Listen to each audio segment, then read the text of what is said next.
ஒரு ஊரில் ஒரு சிற்பி ஒருத்தர் இருந்தாராம். வாழ்க்கையில் அவருக்கு இல்லாத கஷ்டமே இல்லை. குடும்ப சூழ்நிலை, வருமானம் இல்லை, திறமை இருந்தும் சரியான அங்கீகாரம் இல்லாமல் வறுமையில் இருந்தாராம். மிகச்சிறந்த கடவுள் பக்தர். ஒவ்வொரு நிமிஷமும் கடவுளை நினச்சிட்டே இருப்பாராம். திறமை இருக்குது, கடவுள் பக்தி இருக்குது, யாருக்கும் மனசார எந்த கெடுதலும் நினச்சது கூட இல்லை. இருந்தாலும் எதுக்காக இவ்வளோ கஷ்டம் என்னோட வாழ்க்கையில், என்னைக்காவது என்னோட கஷ்டத்தை கடவுள் தீர்த்து வைப்பாரு அப்படின்னு நம்பிக்கையோடு இருந்தார். ஆனால் அவரோட கஷ்டங்கள் தீர்ந்த பாடு இல்லை. மேலும் மேலும் கஷ்டம் அதிகமாயிட்டே இருந்துச்சு. ஒரு நாள் கடவுளிடம், கடவுளே, உன்னை கும்பிடுறவங்கள மட்டும்தான் நீ அதிகமாக சோதிக்கிற, அதிகமாக கஷ்டத்துக்கு மேலே கஷ்டம் கொடுக்குற, உனக்கு கருணையே கிடையாதா? உன்னை கும்பிடுறதே வேஸ்ட்டா?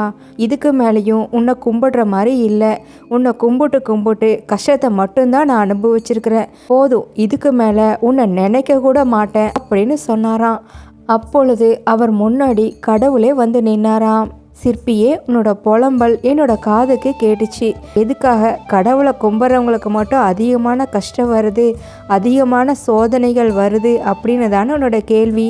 நிச்சயமாக உன்னோட சந்தேகத்தை நான் தீர்த்து வைக்கிறேன். அதுக்கு முன்னாடி எனக்காக அழகா சின்னதொரு கல்லாலான கோயிலை கட்ட முடியுமா அப்படின்னு கேட்டாராம். சிற்பியும் ரொம்ப ஆர்வத்தோட, கண்டிப்பா கடவுளே அப்படின்னு சொன்னாராம். சாமி சிலையை செஞ்சு முடிச்ச உடனே மறுபடியும் முன்னாடி காட்சி அளிப்பேன் அப்படின்னு சொல்லிட்டு கடவுளும் மறைஞ்சு போயிட்டாராம். நம்மளுடைய கஷ்டம் விரைவிலேயே தீரப்போகுது அப்படிங்கிற சந்தோஷத்தோட சிற்பியும் சாமி சிலை செய்யறக்கான கல்லை தேடி ஒரு மலை அடிவாரத்துக்கு போனாராம்.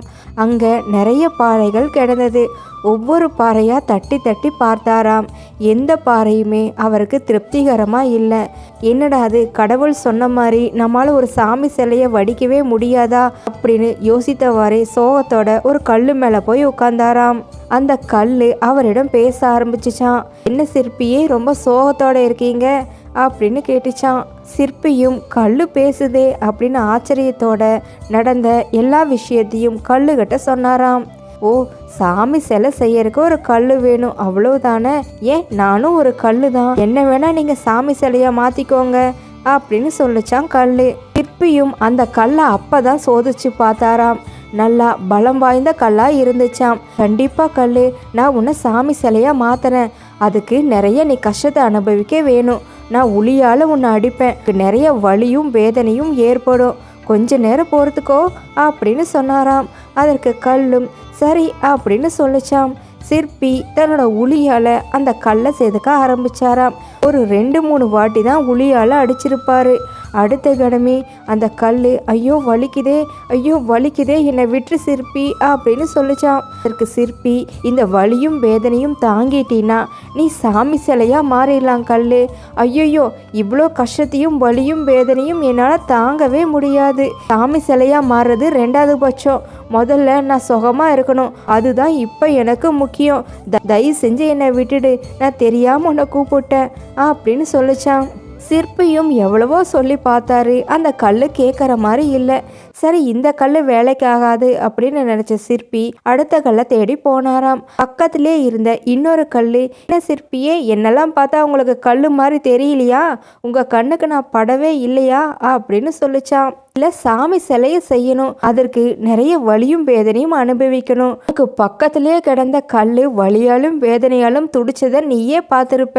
அந்த கல்லோட வலியும் வேதனையும் கண்டு நீயும் பயந்து போயிருப்பியோ அப்படின்னு நினைச்சுதான் உன்னை தாண்டி போயிட்டு இருக்க அப்படின்னு சொன்னாராம் சிற்பி. அதற்கு அந்த கல், சாமி சிலையாகணும்னா அவ்வளோ சுலபமா என்ன? அதற்காக நிறைய கஷ்டப்படணும் அப்படிங்கிறது எனக்கு நல்லாவே தெரியும். நான் ரெடி தான், என்ன வேணா சோதிச்சு பாருங்க அப்படின்னு சொல்லிச்சான். சிற்பியும் அந்த கல்லையும் சோதனை பண்ணினாரு.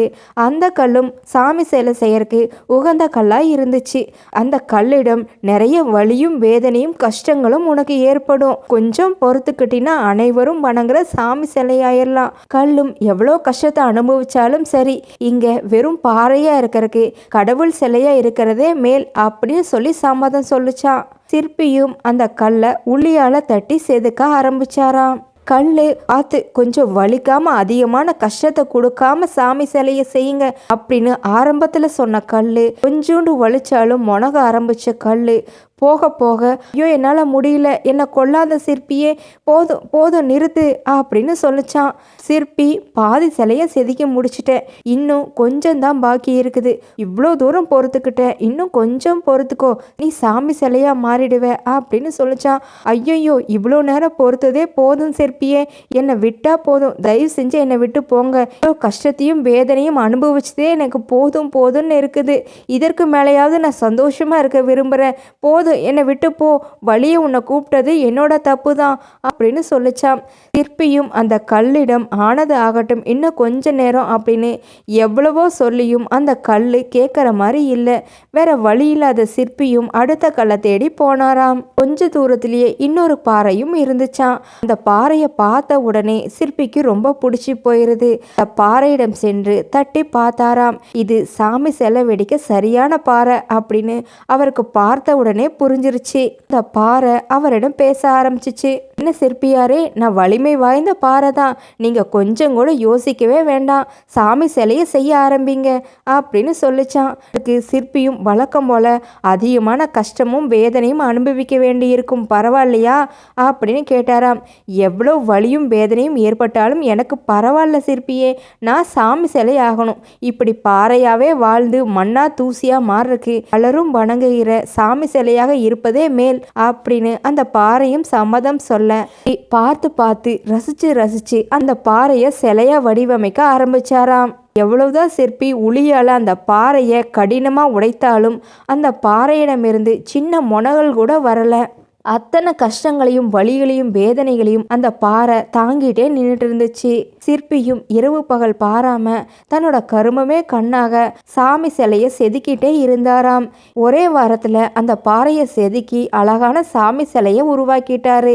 தன்னுடைய படைப்பாற்றலை நினைச்சு அவருக்கே கர்வமா இருந்துச்சு. அவ்வளோ அழகான சாமி சிலையான கல்லுக்கு நன்றியும் சொன்னாராம். சாமி சிலையை சுத்தியும் கற்களாலேயே சின்ன கோவில் மாதிரி ஒரு அமைப்பை உருவாக்கினாராம். அதற்கு படிக்கட்டுகள் வேண்டுமே அப்படின்னு யோசிச்சவர் செதுக்கிய பாறையை முதல் படிக்கட்டாகவும் இரண்டாவதா செதுக்கிய பாறையை இரண்டாவது படிக்கட்டாகவும் போட்டாராம். மலையடிவாரத்தில் அப்படி ஒரு அழகான கோவிலை பார்த்த மக்கள் அனைவருமே வந்து கும்பிட ஆரம்பிச்சாங்க.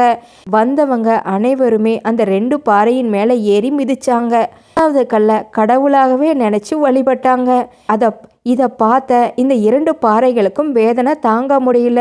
சிற்பியை பார்த்து, சிற்பியே உனக்கே நியாயமா இருக்குதா, நாங்களும் கல்லுதான் அதுவும் கல்லுதான், அந்த கல்லை கும்பிடுறதுக்காக எங்க 2 பேர்த்தையும் மிதிக்க வச்சிட்டியே, நீ உனக்கு நியாயமா இருக்குதா அப்படின்னு கேட்டுச்சுக்கலாம். அதற்கு சிற்பி, நான் யாருகிட்டையும் பாராபட்சமாக நடக்கவே இல்லை, உங்களுக்கு நீங்களே இந்த முடிவை தேடிக்கிட்டீங்க, முதல்ல நீ என்ன சொன்ன, எனக்கு உடம்பெல்லாம் வலிக்குது என்னை விட்டுருங்க அப்படின்னு கத்துன, அப்புறம் 2வது பாறையான நீ ஆதி சிலையை உன்னை வச்சு செஞ்சு முடிச்சுட்ட, எனக்கு இதெல்லாம் தேவையே இல்லை, சிலையும் வேண்டாம் ஒன்றும் வேண்டாம் அப்படின்னு கத்துன. 2 பேருமே நீங்களாக தான் இத்தனை கஷ்டங்கள் எனக்கு வேண்டாம் அப்படின்னு சொல்லிட்டு இப்போ இப்படி சொல்கிறீங்க. எல்லா வழியும் பொறுத்துக்கிட்ட 3வது கல் சாமியா இருக்குது, வெளிய பொறுத்துக்காத மற்ற 2 கல்லான நீங்க பெருங்கல்லாவே வெளியில கிடக்குறீங்க. எல்லாமே அவங்க என்னப்படி தான் நடக்கும், இதை புரிஞ்சுக்கோங்க. எல்லாருமே சுகமா இருக்க, நான் மட்டும் கஷ்டப்பட்டுட்டே இருக்கேன் அப்படின்னு மற்றவங்கள பார்த்து புலம்புறதை விட்டுட்டு இங்க இன்னைக்கு படுற கஷ்டத்துக்கு நீங்க தான் காரணம், மற்றவங்கள குறை சொல்லாதீங்க அப்படின்னு சொன்னாராம் சிற்பி. அப்படின்னு சிற்பி சொல்லிட்டு இருக்கும் போதே கடவுளும் நேரில் காட்சி அளிச்சாராம். சிற்பி, பாறைகளுக்கு பலமான அட்வைஸ் போல இருக்கு அப்படின்னு கேட்டாராம். ஆமாம் கடவுளே, அது மட்டும் இல்லை, இதுக்காக எனக்கு இவ்வளோ கஷ்டங்களையும் வேதனைகளையும் தர்றீங்க அப்படிங்கிற விஷயமும் எனக்கு புரிஞ்சு போயிருச்சு, அதை புரிய வச்சதுக்கு ரொம்ப நன்றி. இனிமே நீங்க எவ்வளோ கஷ்டங்களை கொடுத்தாலும் அது என்னோட நல்லதுக்கு தான் அப்படிங்கிறத புரிஞ்சுக்கிட்டு நான் என்னைக்குமே நான் உங்களை குத்த சொல்லவே மாட்டேன், மற்றவங்களை பார்த்து பொறாமப்படவும் மாட்டேன் அப்படின்னு சொன்னாராம் சிற்பி. கடவுளும் அவர் ஆசீர்வாதம் பண்ணிட்டு அங்கிருந்து போயிட்டாராம். அந்த கோவிலை பார்க்க வந்த அரசருக்கு சிற்பியோட கலைத்திறன் ரொம்ப பிடிச்சி போயிருது.